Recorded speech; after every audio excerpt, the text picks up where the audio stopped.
이리 와라 와라.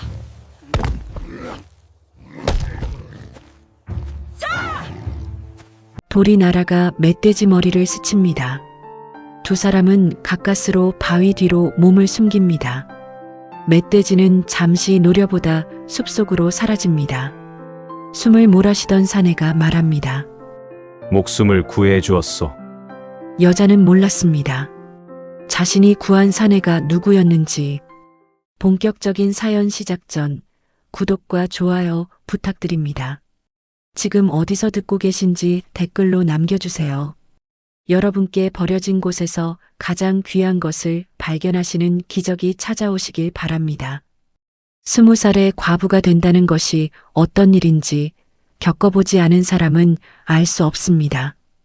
연하가 처음 남편의 부고를 들었을 때 그녀는 울지 않았습니다. 눈물이 나오지 않아서가 아니었어요. 너무 갑작스러워서 그 소식이 무슨 뜻인지 몸이 먼저 받아들이지 못한 것이었습니다. 남편 이 씨는 혼인한 지 채 2해가 지나지 않아 역병으로 세상을 떠났습니다. 그해 가을 마을 아래쪽에서부터 올라오기 시작한 역병은 장정이고 노인이고 가리지 않았지요. 이 씨 역시 그 병을 피하지 못했습니다. 처음엔 열이 오르더니 닷새가 지나지 않아 숨을 거두었어요. 연하는 상복을 입고 남편의 곁을 지켰습니다. 밥도 제대로 먹지 못하고 잠도 제대로 자지 못하면서요. 그러나 시댁 어른들의 눈빛은 처음부터 달랐습니다. 저 여자가 집안에 액을 불러들인 것이다. 시어머니는 대놓고 말하지는 않았습니다. 하지만 말하지 않아도 알 수 있었어요. 밥상을 내올 때의 손끝, 연하를 바라보는 눈길, 방문을 닫는 소리 하나하나에 그 뜻이 담겨 있었으니까요. 남편이 땅에 묻히고 사흘이 지났을 때 시어머니가 연하를 불렀습니다. 이 집에서 더 살 수는 없다. 그리 알아라. 그게 전부였습니다. 해명도 없고 미안함도 없었어요. 20살짜리 과부에게 돌아온 것은 단 한마디뿐이었습니다. 연하는 보따리 하나를 쌌습니다. 혼인할 때 가져온 옷가지 몇 벌, 어머니가 건네준 작은 놀이개 하나. 그것이 그녀가 가진 전부였어요. 시댁 문을 나설 때 아무도 배웅하지 않았습니다. 아무도 잡지 않았어요. 마을 어귀를 지날 때 안악내 몇이 수군거리는 소리가 들렸습니다. 저게 이 시댁 며느리 아니오? 과부가 됐다더니. 20살의 과부라니 팔자도 드세. 저런 여자 곁에 있으면 재앙이 온다더라. 연하는 걸음을 멈추지 않았습니다. 멈추면 무너질 것 같았거든요. 그래서 그냥 걸었습니다. 앞만 보고 그냥 걸었어요. 친정으로 돌아가는 길은 반나절이 걸렸습니다. 어머니는 딸을 보자마자 눈물을 흘렸습니다. 하지만 그 눈물 속에는 슬픔만 있는 것이 아니었어요. 연하는 느낄 수 있었습니다. 걱정, 그리고 곤란함. 살림이 넉넉지 않은 친정에 과부가 된 딸이 돌아왔으니 어머니 역시 앞이 막막했을 것입니다. 아버지는 아무 말도 하지 않았습니다. 저녁밥을 먹는 내내 한마디도 하지 않았어요. 그게 어떤 뜻인지 연하는 알았습니다. 며칠이 지났습니다. 동생들은 연하를 불편해했고 마을 사람들은 여전히 수군거렸어요. 재혼을 권하는 이도 있었지만 연하는 고개를 저었습니다. 한 번 잃은 것을 다시 시작할 용기가 없었어요. 아니, 정확히 말하면 세상이 싫어졌습니다. 사람들이 싫어진 것이 아니라 이 세상이 돌아가는 방식이 너무도 버거워진 거예요. 어느 날 밤 연하는 어머니가 혼잣말하는 것을 들었습니다. 저 아이를 어쩐다. 절에라도 보내야 하나. 그 말이 마음속에 꽂혔습니다. 절? 그래요. 절이라면 사람들의 시선도 없고 수군거림도 없고 누구의 짐이 될 필요도 없겠지요. 부처님 앞에서 머리를 깎고 조용히 살아가는 것. 그것이 지금의 연하에게는 가장 편안한 길처럼 느껴졌습니다. 다음 날 아침 연하는 어머니 앞에 앉았습니다. 어머니, 저 산 위 청룡사로 가겠습니다. 어머니는 한동안 말이 없었어요. 출가를 하겠다는 게냐? 예. 어머니의 눈에 또 눈물이 맺혔습니다. 하지만 이번에는 말리지 않았어요. 말릴 수 없다는 걸 알았을 겁니다. 딸의 눈빛이 그만큼 결연했으니까요. 연하는 아침 일찍 길을 나섰습니다. 보따리는 어제보다 더 가벼웠어요. 이번에는 정말 아무것도 필요 없었으니까요. 산으로 올라가는 길은 가팔랐습니다. 청룡산은 산 중턱에 있었는데 마을에서 걸어 올라가면 반나절은 좋게 걸리는 곳이었어요. 연하는 쉬지 않고 걸었습니다. 빨리 도착하고 싶었어요. 빨리 이 세상과 작별하고 싶었습니다. 해가 기울기 시작할 무렵 연하는 산 중턱쯤 되는 곳에 다다랐습니다. 길이 좁아지고 나무들이 빽빽하게 들어서 있었어요. 저녁빛이 나뭇잎 사이로 비스듬히 내리쬐었는데 그 빛이 어찌나 쓸쓸하던지 연하는 잠깐 걸음을 멈추고 숨을 골랐습니다. 그때였습니다. 풀숲에서 소리가 났어요. 처음에는 바람인가 싶었습니다. 그런데 그게 아니었어요. 나뭇가지가 부러지는 소리, 무언가 땅을 긁는 소리, 그리고 낮고 거친 숨소리. 연하는 몸이 굳었습니다. 멧돼지였습니다. 커다란 수컷 멧돼지가 길 아래쪽 바위 근처에서 무언가를 향해 달려들고 있었어요. 연하는 처음에는 그 무언가가 무엇인지 보지 못했습니다. 그런데 눈을 가늘게 뜨고 보니 바위 틈에 사람이 있었어요. 남자였습니다. 행색은 허름했습니다. 무명 도포를 입고 있었는데 그것이 여행 중에 젖고 찢긴 것인지 꽤 낡아 보였어요. 갓은 벗겨진 채 땅에 떨어져 있었고 남자는 바위 틈에 등을 붙이고 멧돼지를 막으려 하고 있었습니다. 그러나 멧돼지는 물러날 기미가 없었어요. 오히려 더욱 거칠게 달려들고 있었지요. 연하는 순간 얼어붙었습니다. 도망쳐야 한다는 생각이 먼저 들었어요. 멧돼지는 위험합니다. 어릴 때부터 들었어요. 멧돼지를 만나면 절대로 맞서지 말고 나무 위로 올라가거나 반대편으로 달아나야 한다고. 그런데 발이 움직이지 않았습니다. 저 사람이 죽겠다는 생각이 머릿속을 가득 채웠어요. 연하는 길 옆에 굴러다니는 돌멩이를 집어들었습니다. 1개, 2개.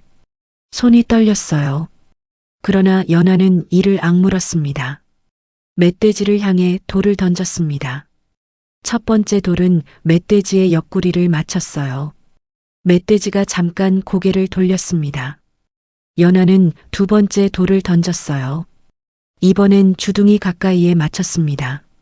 멧돼지가 연하 쪽을 향해 돌아섰습니다. 심장이 멎는 것 같았어요. 그런데 그 순간 남자가 바위 틈에서 뛰어나왔습니다. 손에 굵은 나뭇가지를 들고 있었어요. 멧돼지의 옆구리를 힘껏 내리쳤습니다. 멧돼지가 울부짖으며 방향을 틀었고 숲속으로 달아났습니다. 잠시 후 숲은 다시 조용해졌습니다. 남자는 땅에 무릎을 꿇고 거친 숨을 몰아쉬었습니다. 연하도 털썩 주저앉았어요. 다리에 힘이 다 빠져버렸습니다. 한참 후 남자가 고개를 들었습니다. 고맙소. 목소리는 낮고 조용했습니다. 그런데 이상하게 그 목소리가 보통 사람의 것과는 달랐어요. 연하는 정확히 어디가 다른지 말할 수 없었지만 무언가 다르다는 것을 느꼈습니다. 괜찮으십니까? 연하가 물었습니다. 남자는 팔뚝에 상처가 나 있었어요. 멧돼지의 이빨에 스쳤는지 옷이 찢기고 피가 조금 배어 있었습니다. 이 정도는 괜찮소? 남자가 일어나며 말했습니다. 그리고 연하를 바라보았어요. 이 산길에 여인이 혼자 오다니 어디를 가는 길이요? 청룡사로 갑니다. 절로? 예. 남자는 잠시 연하를 바라보았습니다. 뭔가를 묻고 싶은 것 같았지만 더 이상 말하지 않았어요. 길을 조심하시오. 그렇게 말하고 남자는 산 아래쪽으로 걸어 내려갔습니다. 연하는 그 뒷모습을 잠시 바라보다가 다시 발걸음을 옮겼습니다. 다리는 아직도 조금 떨렸어요. 하지만 이상하게도 아까보다 마음이 조금 가벼워진 것 같았습니다. 청룡사에서 사흘이 지났습니다. 주지 스님은 연하의 사정을 듣고 잠시 머무는 것을 허락했습니다. 정식 출가는 좀 더 두고 보자고 했어요. 연하는 그 말이 무슨 뜻인지 알면서도 일단 고개를 숙였습니다. 절에서의 생활은 단순했어요. 새벽에 일어나 예불을 드리고 마당을 쓸고 공양을 준비하는 것을 도왔습니다. 말이 없어도 되는 것이 좋았어요. 아무도 연하의 과거를 묻지 않았습니다. 나흘째 되는 날 아침이었습니다. 절 아래에서 말발굽 소리가 들렸어요. 연하는 마당을 쓸다 말고 고개를 들었습니다. 관복을 입은 남자 둘이 말에서 내려 절 마당으로 들어오고 있었어요. 이 절에 나흘 전 산길에서 내려온 여인이 머물고 있소? 주지 스님이 연하를 바라보았습니다. 연하는 앞으로 나섰어요. 제가 그 사람입니다만. 관복 입은 남자가 연하를 위아래로 훑어보더니 고개를 꾸벅 숙였습니다. 주상전하께서 부르십니다. 연하는 귀를 의심했습니다. 주상전하요? 예. 서둘러 주십시오. 연하는 그 자리에 굳어버렸습니다. 주상전하. 임금. 그 말이 머릿속에서 맴돌았어요. 그리고 동시에 나흘 전 산길에서 만났던 그 남자의 목소리가 떠올랐습니다. 낮고 조용한 목소리. 행색은 허름했지만 어딘가 달랐던 것. 설마가 맞았습니다. 연하는 관아 사람들의 안내를 받아 한양으로 향했습니다. 난생 처음 올라보는 한양 길이었어요. 길이 넓고 사람이 많고 소리가 컸습니다. 연하는 어리둥절한 채로 끌려가듯 걸었어요. 아직도 이 상황이 믿기지 않았습니다. 궁궐 안으로 들어서자 연하는 숨을 참았습니다. 높은 담벼락, 기와의 물결, 처마 끝에 달린 풍경 소리. 산이 절에서 보던 것과는 전혀 다른 세상이었어요. 안으로 안내되어 들어간 곳은 소박한 내실이었습니다. 화려하지 않았어요. 그런데 그 안에 그 남자가 있었습니다. 나흘 전 멧돼지를 피해 바위 틈에 숨어 있던 그 남자가 이번에는 허름한 도포가 아니었어요. 용포를 입고 있었습니다. 그러나 눈빛은 같았어요. 그 낮고 조용한 눈빛. 연하는 바닥에 엎드렸습니다. 황공하옵니다. 일어나시오. 왕의 목소리가 들렸습니다. 연하가 천천히 몸을 일으켰어요. 그날 돌을 던진 것이 이 사람이요? 예. 왕이 잠시 연하를 바라보았습니다. 무섭지 않았소? 멧돼지를 향해 달려들다니. 연하는 솔직하게 말했습니다. 무서웠습니다. 그러나 그냥 두면 그 사람이 죽겠다는 생각이 앞섰습니다. 왕이 낮게 웃었습니다. 웃음소리가 크지 않았어요. 그러나 그 웃음에는 무언가 따뜻한 것이 있었습니다. 절에 가려 했다 들었소? 예. 왜? 연하는 잠시 머뭇거렸습니다. 그러나 임금 앞이라도 거짓을 말할 마음이 없었어요. 세상이 너무 버거웠습니다. 왕이 고개를 끄덕였습니다. 그 마음을 알 것 같소? 한동안 침묵이 흘렀습니다. 연하는 고개를 숙인 채로 기다렸어요. 내 뜻을 말하겠소. 왕이 말했습니다. 이 사람을 후궁으로 드리고자 하오. 연하는 고개를 들었습니다. 왕의 눈빛은 진지했어요. 세상을 버리려 하던 사람이 이 사람의 목숨을 구했소. 그 인연이 가볍지 않다고 생각하오. 그리고 솔직하게 말하리다. 나는 두려움 없이 돌을 던진 그 눈빛을 잊지 못했소. 연하는 한동안 말을 잇지 못했습니다. 두려웠어요. 그러나 이미 모든 것을 잃은 사람에게 이것이 또 다른 시작이 될 수 있을까 하는 생각도 들었습니다. 연하는 다시 바닥에 엎드렸습니다. 분부대로 하겠습니다. 궁궐안의 삶은 연하가 상상하던 것과 달랐습니다. 조용하지 않았어요. 후궁 처소에 자리를 잡은 지 사흘이 지나지 않아 연하는 주변의 차가운 시선을 느꼈습니다. 먼저 들어온 후궁들이 있었어요. 그녀들은 연하를 바라보는 눈빛이 달랐습니다.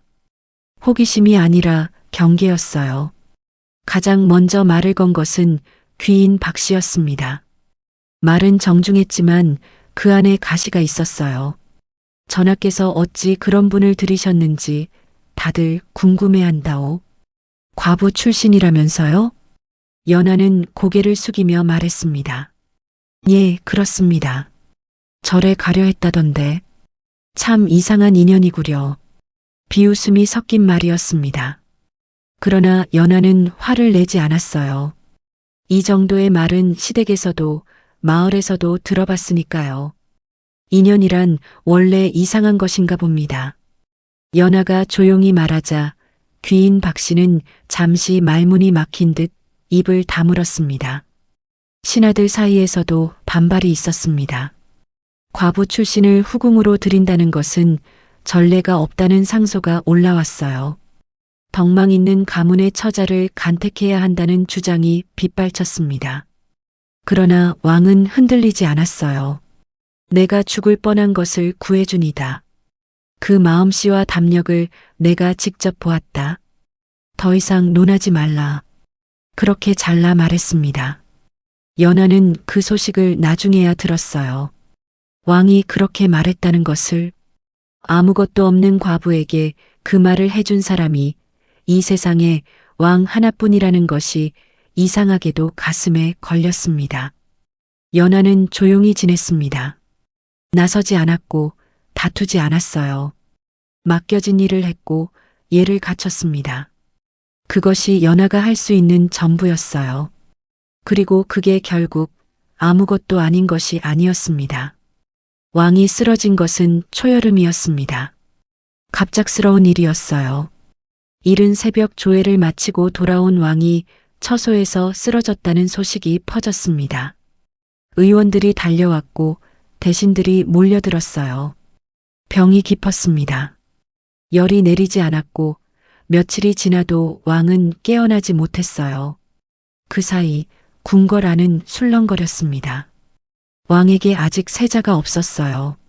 왕의 병이 길어지자 대신들 사이에서 목소리가 높아지기 시작했습니다. 누군가는 먼 왕족을 불러들여야 한다 했고 누군가는 섭정을 논했어요. 조용하던 궁궐 안에 권력의 냄새가 짙게 퍼지기 시작했습니다. 후궁들도 불안해했습니다. 왕이 깨어나지 못하면 자신의 처지가 어떻게 될지 모른다는 두려움이었어요. 어떤 이는 친정에 사람을 보내 연통을 넣었고 어떤 이는 실세 대신과 내통하려 했습니다. 연하는 그런 것을 하지 않았습니다. 연하는 왕의 처소 밖에 앉아 있었습니다. 밤새 그 자리를 지켰어요. 의원들이 드나들 때마다 상태를 물었고 할 수 있는 것을 했습니다. 약재를 다리는 것을 거들었고 적신수건을 날랐어요. 어느 날 밤 귀인 박 씨가 다가왔습니다. 그리 있어봤자 소용없소. 전하가 이대로 가시면 우리는 다 끝이오. 연하는 말없이 그녀를 바라보았습니다. 저는 여기 있겠습니다. 귀인 박 씨는 아무 말 없이 돌아섰습니다. 사흘째 밤이었습니다. 연하는 왕의 처소 문 앞에 무릎을 꿇고 앉아 있었어요. 밤이 깊어 바람이 차가워졌지만 자리를 뜨지 않았습니다. 이렇게 하는 것이 무슨 소용이 있는지 스스로도 알 수 없었어요. 그러나 이 자리를 지키는 것이 지금 연하가 할 수 있는 전부였습니다. 기도했습니다. 부처님께, 하늘께, 이름 모를 산신께 그 사람이 살았으면 했습니다. 연하의 목숨을 구해준 것이 아니라 어쩌면 연화의 남은 삶에 처음으로 의미를 준 그 사람이 마이너스 해시태그 8장 닷새째 되는 날 새벽 왕의 열이 내렸습니다. 의원이 처소에서 나와 말했어요. 전하의 열이 내리셨습니다. 고비를 넘기셨습니다. 연하는 그 자리에서 눈물을 흘렸습니다. 자신도 모르게 그냥 흘러내렸어요. 며칠 후 왕은 기력을 회복하고 자리에서 일어났습니다. 왕은 가장 먼저 연하를 찾았어요. 사흘밤을 문 앞에서 지켰다 들었소? 연하는 고개를 숙였습니다. 별것 아닙니다. 아니요. 왕이 말했습니다. 그것이 별것이요. 왕의 목소리는 낮고 단호했습니다. 권력을 탐하거나 살 길을 찾아 눈치 보던 이들 속에서 그대만 그 자리를 지켰소. 절에 가려 하던 사람이. 연하는 고개를 들었습니다. 왕의 눈빛이 따뜻했어요. 그날 산길에서 돌을 던지던 눈빛과 같소. 두려워하면서도 물러서지 않는 그 눈빛. 연하는 아무 말도 하지 못했습니다. 왕이 천천히 말을 이었습니다. 그대를 처음 만난 것은 내가 자맹을 나갔던 날이요. 왕으로서가 아니라 그냥 한 사람으로서 이 나라가 어찌 돌아가는지 보고 싶었소. 그날 멧돼지를 만난 것은 예상치 못한 일이었고 왕이 낮게 웃었습니다. 그대가 돌을 던지지 않았다면 나는 그날 거기서 끝났을지도 모르오. 연하는 잠시 그 말을 마음속에서 되새겼습니다.